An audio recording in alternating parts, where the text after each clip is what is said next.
fourth industrial revolution is really the bringing together of the digital worlds and the physical worlds. We're now able to bring together these cyber-physical systems that in the past the world hasn't been able to accomplish.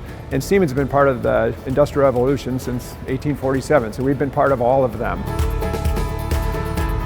Being named Manufacturer of the Year makes us extremely proud, and it shows that our strategy, our vision, our work with our customers is coming to fruition. The fourth Revolution Awards represent the recognition of companies and partners and people that have done great things. You're bringing together all sorts of different people, companies, backgrounds to just learn new things, try new things, and be able to manufacture in a way that the world hasn't been able to manufacture anymore. We're extremely proud to be part of it, proud to be recognized, but proud to be part of a community that is focused on the Industrial Revolution.